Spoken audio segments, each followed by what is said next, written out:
যখন আমরা খেলার মাঠে খেলতে যাই তখন কিন্তু আমরা জার্সি পরে যাচ্ছি। টিএস স্পোর্টসে যে দেখিয়েছে টিভিতে, উনি বললো যে টিভিতে দেখা যায় না, আমরা কিন্তু টিভি মানে যখন আমরা খেলতে গিয়েছিলাম তখন কিন্তু আমরা জার্সি পরেই গিয়েছিলাম।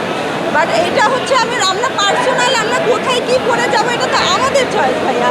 আর ইরফান সাজ্জাদ ভাইয়ার একটা ভিডিও ভাইরাল হয়েছে কিনা দেখেছেন কিনা, উনি কিন্তু বলেছিল সাংবাদিকদের আপনারা সামনে থেকে ভিডিও করুন, পেছন থেকে করবেন না।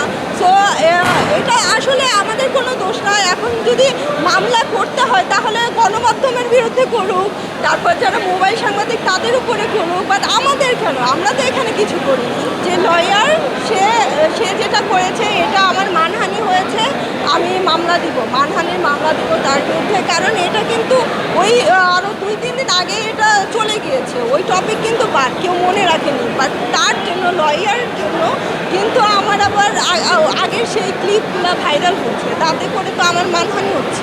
ওখানে আমরা প্র্যাকটিসের আগে ওয়ার্ম আপ করেছি, ওখানে শুধু আমি ছিলাম না, ওখানে আরও আমাদের টিমের যারা ছিল 15-20 জন ছিল, ওখানে আমরা সবাই করেছি।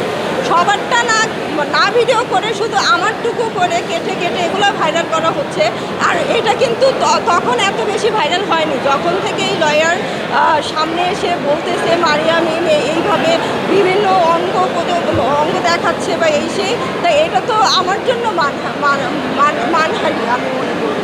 কারণ সে আসলে ভাইরাল হওয়ার জন্যই আসছে, তা না হলে খেলা শেষ হয়ে যাওয়ার পরে কেন সে আসবে, তাই না? আসলে আমি তাকে চিনি না, বাট আমার মনে হচ্ছে তার আসলে কোনো কাজ নেই। কাজ থাকলে তো আরও অনেকেই লয়ারই আছে, তারা তো আসলো না, তাহলে সে কেন আসলো? আমি দেশের বাইরে থাকার কারণেই আমি কাজ করতে পারিনি। আমি কিন্তু যদি ঈদ না থাকতো সামনে, ঈদ যদি না আসতো তাহলে আমি কিন্তু এতদিন দেশের বাইরেই থাকতাম, আমাকে কেউ পেত না। যেহেতু সামনে ঈদের জন্যই আমার বাংলাদেশে থাকা, আর যেহেতু আমি বাংলাদেশে ছিলাম, সো ভাবলাম একটু খেলি, এই জন্যই আসা।